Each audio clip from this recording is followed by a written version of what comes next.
and welcome to United Church Online. We're so glad that you decided to join us today.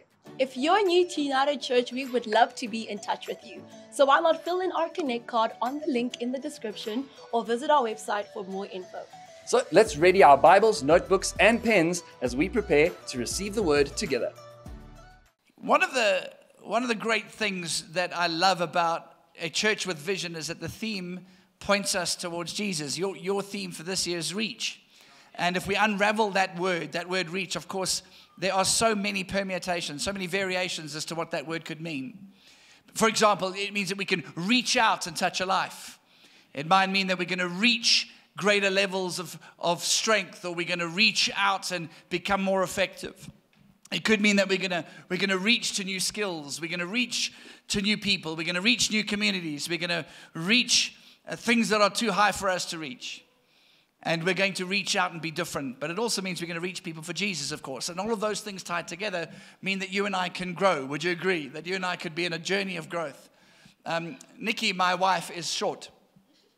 If you've ever watched the Lord of the Rings series, she is a direct descendant of Frodo Baggins. Yesterday we were in the hotel room, and there was a blanket in one of the shelves, and she looked at the blanket and she decided she couldn't reach it. So she said to me, would you reach it for me? So I got up and I grabbed the blanket and I gave it to her. Each and every one of us can learn to reach. And over the next few moments, we're going to look at some ways in which we can reach differently, perhaps. And about 5 years ago, I had the great privilege of attending a conference in the States, and the conference was called Grow. It might have been maybe 6 or 7 years now, but it was a while back. And the content of the conference wasn't new to me. It wasn't something that was massively academically fresh, but they gave language to something that made a lot of sense to me. They gave language to a process that's helped me to articulate some of the things that we need to do in a church and in our churches to be more effective in fulfilling the mandate that God has given us. And I hope to share some of those thoughts over the next few moments. But in order to do that, I just want to really ask 2 questions. Is that okay? 2 questions. And these questions will set the tone for a couple of things. Here's the first question. Am I willing to do whatever it takes for greater intimacy with Jesus? Am I willing to do whatever it takes for greater intimacy with Jesus? And this question is obviously directed to those of us who are in some form of a friendship with him. Are we willing to do whatever it takes for greater intimacy with Jesus? Or are we willing to make sacrifices necessary? Are we willing to shift our perspectives on certain things to make that a possibility?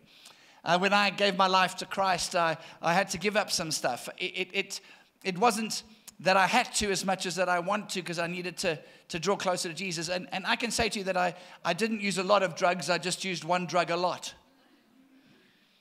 I smoked a lot of weed. Don't look at me like that. I saw some of you guys when you rocked up today, chucking the spliff on the ground. I love the smell of weed. You know, like even now, Nick and I, if we're walking somewhere in a city and there's someone smoking weed, I like it, my weed senses can come alive. Like, you know, Spider-Man has Spidey senses. I have weed senses. And I'm like, oh. I love the smell of weed. Weed smells good, but I didn't take any other drugs. I don't know why, but I'm very grateful. But I did smoke weed, a fair amount of it. But to be fair, I didn't just smoke it. I ate it too. It is really good in a chocolate muffin. You can add weed to brownies. This is not a how-to exercise, by the way. But I ate it. In fact, we went hiking once with friends, and when we went hiking, we were hiking out in the Nelspruit area, and my mates and I decided that we needed to have go-go juice. Now, that was something that we called weed-infused rooibos tea. And so we'd make a pot of rooibos tea with weed in it. And let's just say that we didn't really find where we were going. We got very lost, and we had to go back onto the road and walk to the next stop without following the trail, because none of us knew where we were going. I had to give that up, right? And I'm not saying, like, please understand this. I'm not saying any of this is good. I'm just telling you I had to give it up. I enjoyed it. I'm not going to lie to you. I can't say that I had bad experiences. I enjoyed smoking weed. I don't think you should do it. It's bad for you long term, and it's a gateway drug to all sorts of complexities in your life. So don't do it. Don't do it. But I did. I was promiscuous. I would like to say to you that I reserved myself for marriage. It's a next, but I didn't. I was fairly promiscuous, and I'd like to again say to you that I didn't enjoy it. No, I enjoyed it.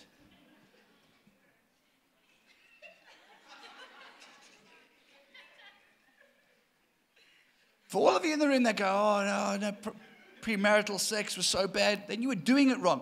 Premarital sex is really good. It's just not biblical. It's not godly, right?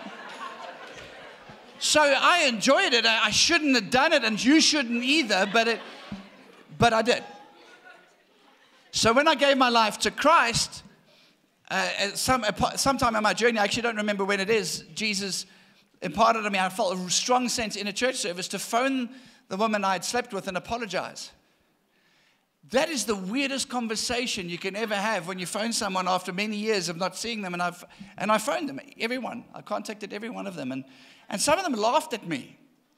I had this conversation. I've given my life to Christ, and I just need to let you know that I'm sorry that I didn't respect you enough to keep ourselves pure. I'm sorry. Some cried, most laughed. And it was a very tough decision, but I had to do that. And I had to give up some friends along the way. People who were bad influences. And I tried as hard as I could to try and reach them and speak to them, but some of them were bad influences. I had to release those people from my life as well. I had the great privilege of leading many of them to Christ. Nikki's met some of them, and it has been an amazing journey. But I'm going to say this. It means that you've got to let some stuff go. And so often we sit in a world when we start to meet Jesus and we start to develop a relationship with him that we look at our past life with regrets. Can I encourage us that those things, as bad as they may have been and as wrong as they may have been and as far from God's standards and best for us that they are, God still uses them to help us to be better to others. So we have to ask ourselves this question. Am I willing to do whatever it takes for greater intimacy with Jesus? The second question is, if so, am I willing to act on what Christ has called me to do? Am I willing to act on what Christ has called me to do? It's very easy for us to claim friendship with Christ. It's very easy. Do you love Jesus? Yes. Most of South Africa would claim to be Christ followers. But we have the highest level of corruption in any country in the world. So very clearly there's a disconnect between what we're saying we are and who we are. So are we willing to act on what Jesus has called us to do? And if that be true, then today we're going to learn some stuff on how we can be a little different. Can I draw us back, if you don't mind, just to the mission or the vision, so to speak, of our church here at United. We are passionate about uniting people and steering each other towards hope in Jesus. I know that's to be true because it's on your website. It's what we're called to do. We're called to bring people together. We're called to unite. Now, this is huge. Unite means togetherness. We are called to bring people together and then to point them, in a sense, to this wonderful relationship that we have discovered and are discovering with Jesus. And if we live this out to its fullest, we'll have significant impact. That building that we're hoping to build, the image that we've seen is plausible. There's good news and there's bad news. The good news is that is possible. The bad news is that the money for it is in your pocket. Every one of us in this room is going to have to contribute to building it. We're going to have to dig deep. We're going to have to find the resources to fulfill the vision that God has for us. But it's not just financial. It's about time, talent, and treasure. It's about giving of ourselves to the cause. You see, if we're going to do this very thing of uniting people and steering others towards hope in Jesus, we must step out of our comfort zones into the mission of the church. And to step into that mission, the first thing we have to do is put Jesus in his rightful place. We have to prioritize Christ. We have to prioritize Christ over and above the desires that we have. The things, many things, because were many things I got wrong before I met Jesus. And there were a great many of them that I had to put into a different location, sometimes altogether out of my life, in order to prioritize Christ. I would imagine that most of us in this room, if I had to ask us, most of us in this room would have every intention of doing what God's called us to do, to honor Him, to serve Him, to do what He's called us to do. But here's the challenge I think most of us are going to find at some point, is that we might be aiming at the wrong target. We might think that we're doing everything perfectly, that we might be doing exactly what God calls us to do. For example, we might think, well, listen, I come to church every Sunday. And in fact, when there's a prayer night, I come on that Sunday night too. We might even say, well, I served and volunteered at conference, and I made sure that I was one of those people that registered first. Maybe we say, hey, listen, I'm really kind to the people in my suburb and some people in my community. We might even say that I give from time to time and maybe even tithe. We may say that we love to worship and we raise our hands and worship. But I wonder how many of us will come to the conclusion one day that there is something that we've missed. And we might be doing a lot of things really well. But this is a true statement. This is helpful to each and every one of us. Hitting a bullseye on the wrong target is as good as a miss. I do a lot of, well, I haven't recently, but I did a lot of competitive shooting. And I can tell you one thing for sure. It doesn't matter how many shots you get into that little tight bull on the target. If it's the wrong target, your score is 0. Many of us are firing an arrow into our world or taking a shot at something. And yet maybe, just maybe, it's on the wrong target. Are you 100% sure? Am I 100% sure that I'm aiming at the right target? Look at this. These are things that we can do. We can study all night and realize that we studied the wrong material. We can spend all night putting together a proposal only to miss the deadline. We can save diligently only to realize we've invested into the wrong vehicle. We can live our lives in a way that we think God wants us to live only to find that we've pursued the wrong things. Are we shooting at the right target? Because you see, if we think we're serving Jesus the way He wants us to, but we haven't obeyed the fundamental call He's placed on our life, we're firing at the wrong target. And even if we do those things extraordinarily well, we're missing because we're missing the target. And the good news is Jesus gave us such clarity on what target to aim at. You ready for that? Here it is, Matthew 28 in verse 18. I've been given all authority in heaven and on earth. Say the next 2 words with me. Therefore, say it with me. Therefore, go. So one more time. Therefore, go and make disciples of all nations, baptizing them in the name of the Father and of the Son and of the Holy Spirit. And be sure of this, I am with you always, even to the end of the age. Jesus has said to us, therefore, go, make disciples who make disciples. So what could reach look like if we take that word reach, the theme for your year, could that look like? Here's a thought. Make disciples who make disciples. So now here's the thing. Is volunteering my mission? No. Is giving my mission? No. Is worshiping in the church service my mission? Partly. But it's incomplete.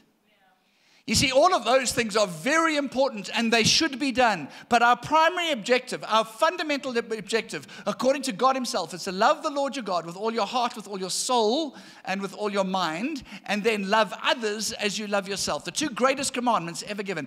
All 10 commandments, all 613 Jewish laws are wrapped up into those 2 things. Love the Lord your God with all your heart, with all your soul, and with all your mind. And secondly, love others as you love yourself. That is the most important thing. Then Jesus said, if you do those things, you will make disciples who make disciples. So yes, if our objective is to worship God so that we love Him and that we are equipped to go and reach others, then yes, that's your purpose. If you and I serve so that we can help others feel loved as we worship God so that we can go and reach others for Jesus, then yes, that's your purpose. But coming to church is not the purpose. Giving is not the purpose. Worship in a church service is not the purpose. What the purpose is to come together and follow the mandate that Jesus said. In Matthew 28, that was one of the last things He ever said to the human race. in person. Reach. Go and make disciples who make disciples. The mission of the church is to reach people for Jesus. And when we choose to follow Jesus, the immediate responsibility falls on us to do exactly that. Too many of us believe that it's the responsibility of the senior pastors and the lead pastors and the full-time team to go and reach everybody in the nation.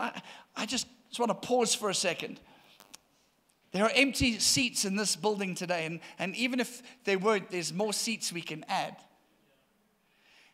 There's a vision to build a building, and it's going to be bigger, and it's going to reach more people when we fill them in. But here's the problem. The building, if we build it, will just be bigger. Not fuller, just bigger. Until you and I make a decision to do something about it. How many services do we run here at United? Give me a shout. Why don't we run 7? How many do we run? Only 2. But that means you'll be finished at around 12, right? What about 1 o'clock, 2 o'clock, 3 o'clock, 4 o'clock, 5 o'clock, 6 o'clock, 7 o'clock, 8 o'clock, 9 o'clock, rock, 10 o'clock, 11 o'clock? What about them? What about, now we might be going, oh, but there aren't any services. That's because we haven't invited enough people.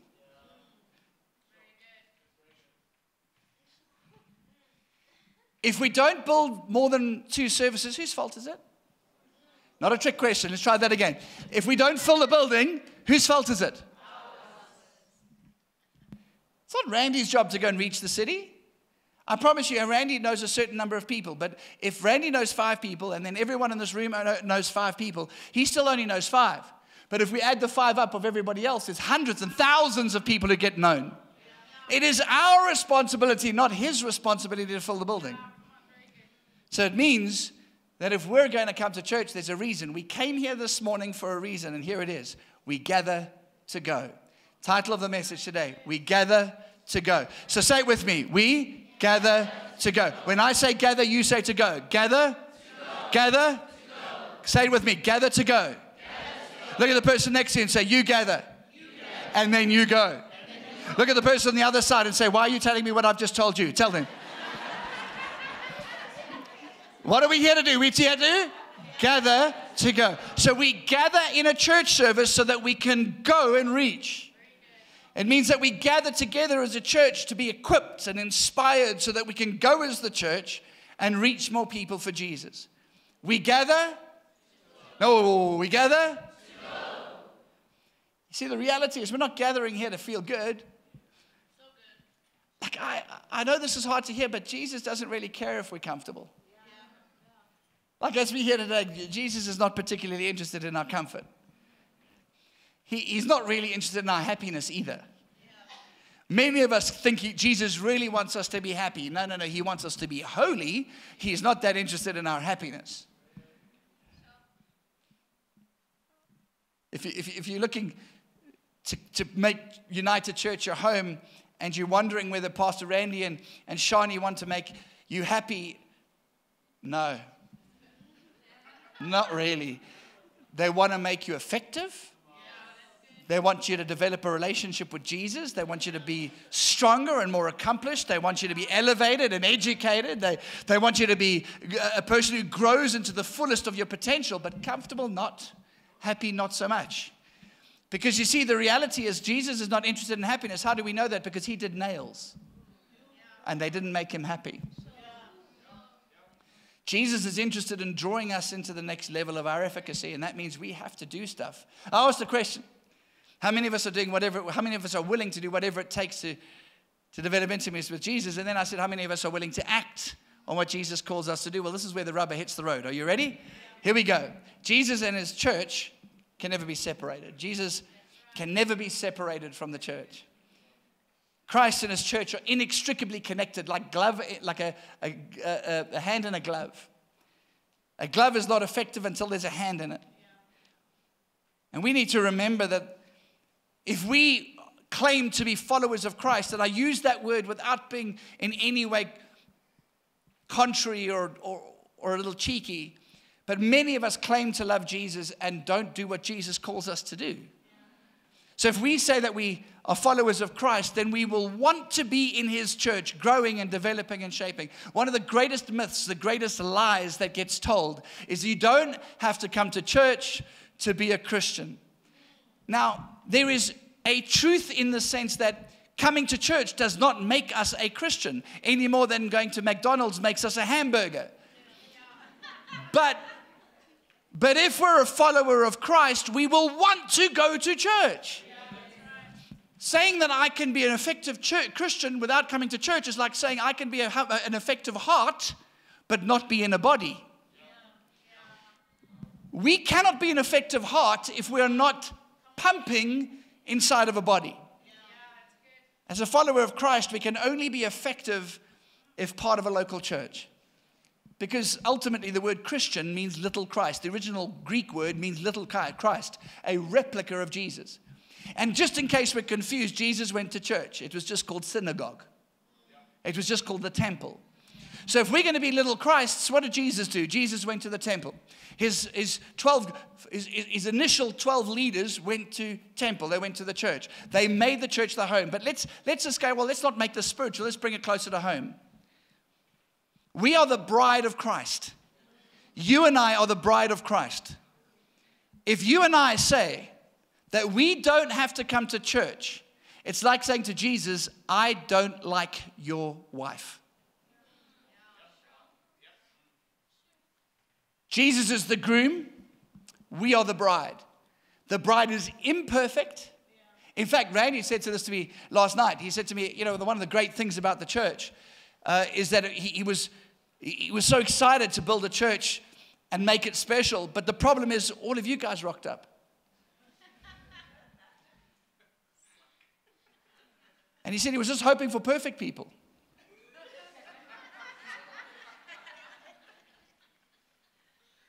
You see, the problem with United Church is that you're in it. And Randy leads it. And I'm a friend of Randy. You see, every church is filled with some defunct, defaulted, flawed, broken, incomplete, not altogether there people. In fact, the person to your left is, I've just described them. Every single one of us is broken. And we all said yes, right? Because it's true. And if you don't think you're imperfect, if you think not me, you're the biggest one. All of us are imperfect. The church is never intended to be perfect. The church is a military hospital designed for people who've got some injuries that need to be healed and go out to war. So when we come to the church, we've got to realize that Christ can never be separated from the church. If we love Jesus, we will love the church. Which means if we don't love the church, we have to ask ourselves a question. Do I love Jesus at all? Skipping church is like skipping breathing. When we skip church, we die. If someone skips breathing, they die. Christ commissioned the church to do something effective. He commissioned the church to go out and reach others. Why did he do this? I don't know. Because Jesus could quite easily have clicked his fingers and everybody could love him because he is all-powerful. I don't know why God chose to partner with the imperfect human race that we are, but he chose to partner with us, which means you and I have a wonderful opportunity to work in partnership with God and reach this city for Jesus. Speaking of church leaders, this is our mandate for those of us in full-time ministry, Ephesians 4:11. Their responsibility is to equip God's people. Who are God's people? Everyone in the room. Their responsibility is to equip God's people to do his work and to build up the church, the body of Christ. It is our responsibility to build up, as full-time staff members, to build up the body so that the body goes and reaches. That's the mandate that we have on our world.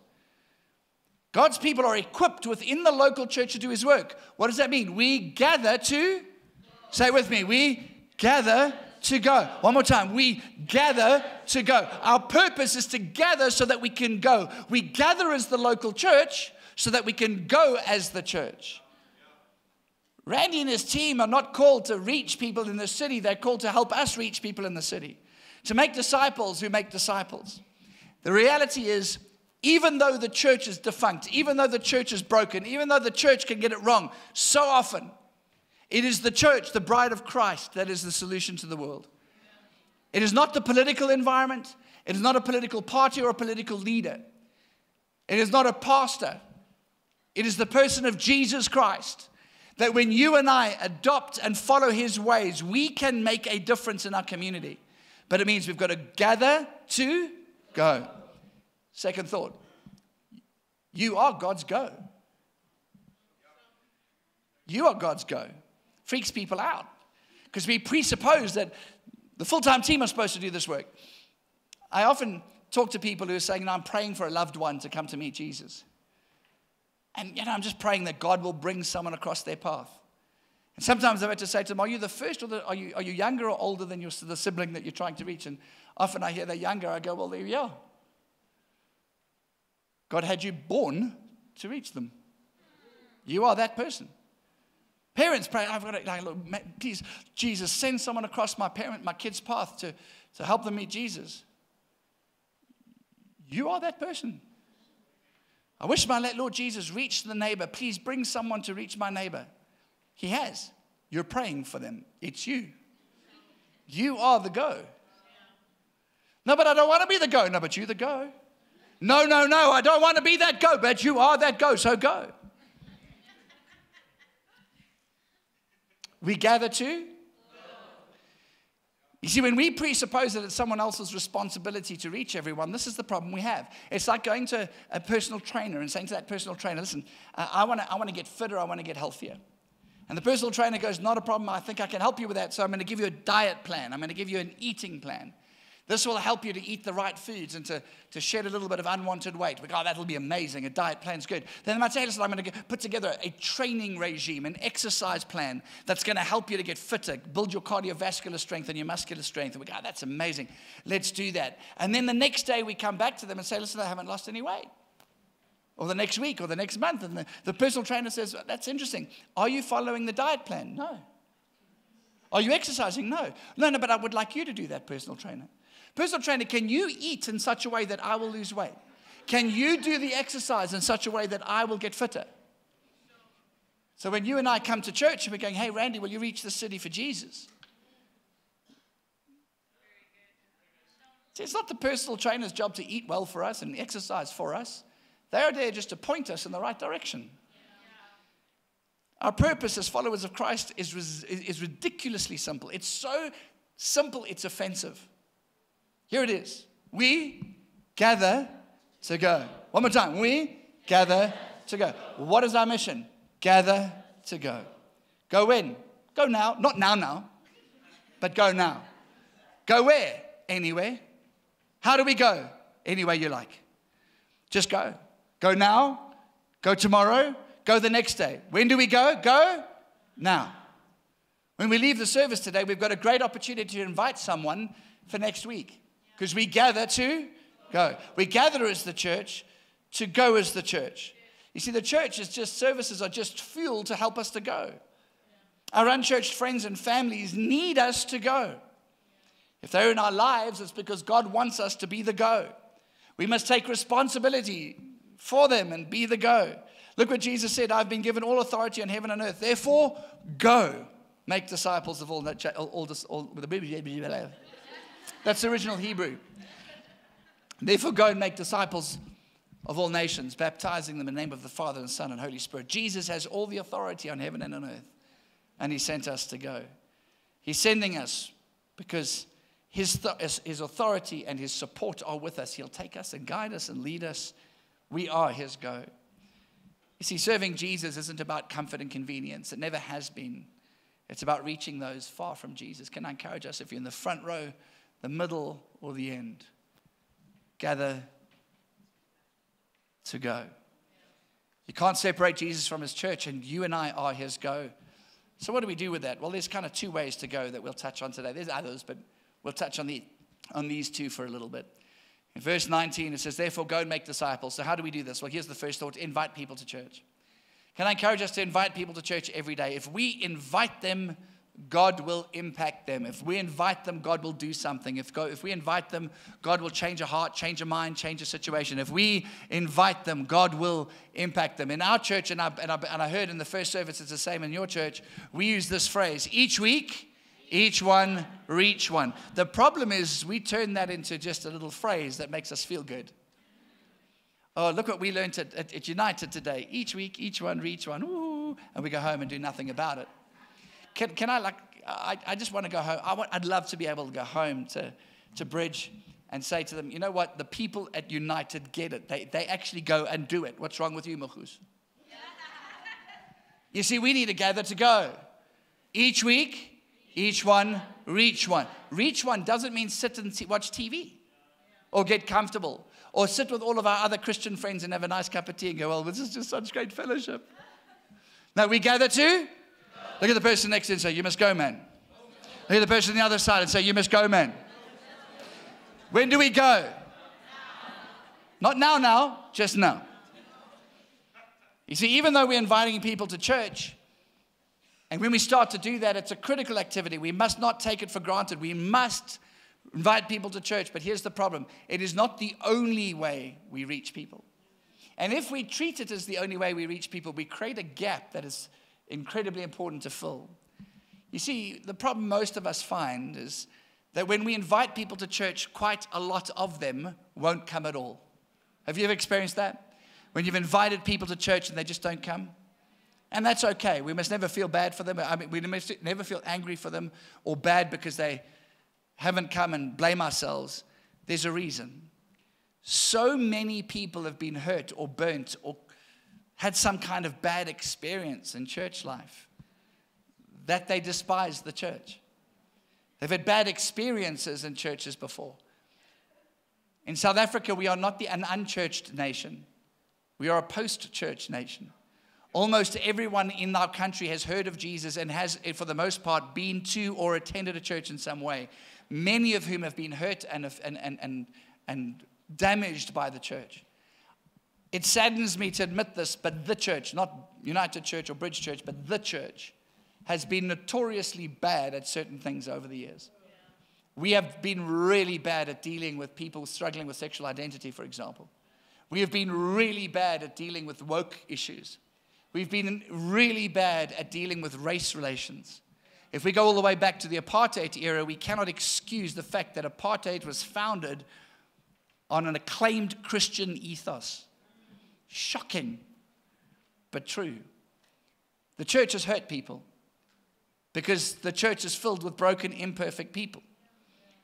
So I'm not excusing it, but I do want us to draw our attention to something else. That even though the church gets it wrong, and we all do, it is our responsibility in our individual capacities to live in such a way that we represent Jesus so well that when others look at us, they want the Jesus they see. And you see, when we do that really well, the one thing that changes is that when we live in a way that draws others closer to Jesus, people see the church through the eyes of Jesus rather than Jesus through the eyes of the church. You see, many people see churches as hypocrites. And you know what? It's true. We are. Don't get offended. We are hypocritical. We claim we're trying to follow Jesus. We claim to do things a certain way, and inevitably we get it wrong, and we don't do what we say we're going to do. That's because we're imperfect. Should we aim for that? Of course not, but it's still nonetheless true. People have seen and heard about abusive churches.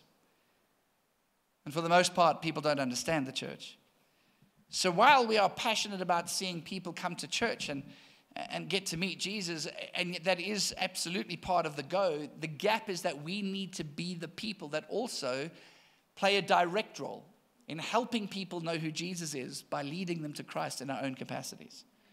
People come to Christ because of what they see in us, and when they do, they value the church through the eyes of Jesus. Their perspective will shift. They will start seeing the wins of the local church, not just the failings. So what does that mean? Well, not only should we invite people to church, here's the second thing. We need to choose to speak to someone about Jesus personally. Every single one of us should teach someone about Jesus. Here's the thing. Every one of us has someone in our life who will not come to church when we invite them. Most of us will know at least one person. So we need to do something to change that narrative. So what can we do? Well, I'm preaching from an iPad.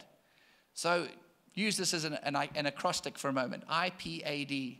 If we want to help someone get to know Jesus, here's something we can do. The letter I. Identify the people you hope to reach. Make a list. Identify the people you hope to reach. Just spend time. Just spend time thinking about it.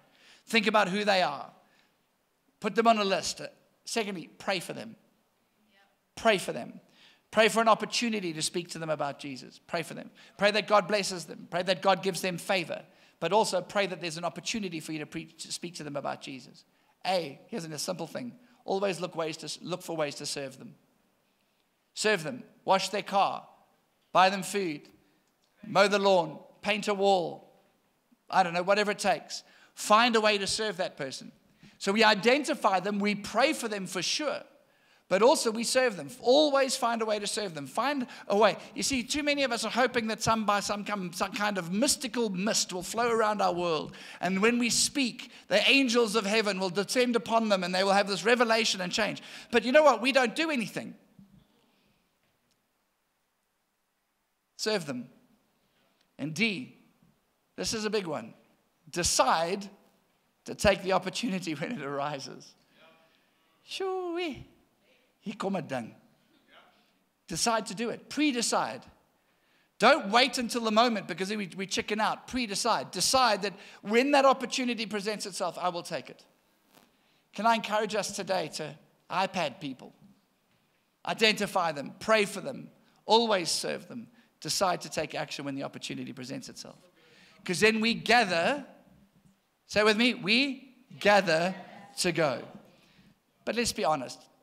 That's just an idea. You don't have to use the iPad methodology. It doesn't matter how we do it. Just go.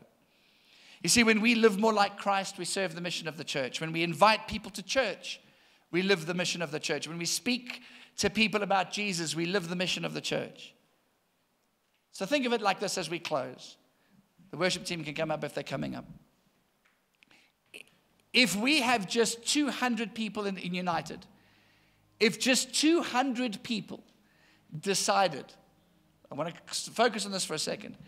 If just 200 people decided to reach just 5 others over the next 6 months, 1,000 people will get to know who Jesus is. I want us to pause for a second because these numbers get exciting. If just 200 people focus on just 5 in the next 6 months, we'll reach 1,000 people. But if each of them then in turn reach another 5 in the next 6 months, we'll reach 6,000 or 5,000. And if each of those 5 do exactly the same thing over a year and repeat it, within 1 year, United Church will reach 125,000 people for Jesus. If just each of us reached 5 more and only 200 attempted it. So can I encourage us today to think that through for a moment? Didn't Jesus start with 12? Just 12. Jesus started with 12. And look where we are today. So I'm going to create a summary today that will come up on the screen. A summary of the message today. This will help you. You ready? I live like Christ, I gather to go. Invites I make, I gather to go. Of Christ I speak, I gather to go. My mission is clear. I gather to go. We trust that this message was helpful to you. We would love for you to stay in touch. So follow us on our Instagram at United Church SA or contact us on our WhatsApp number. Be blessed. Blessed.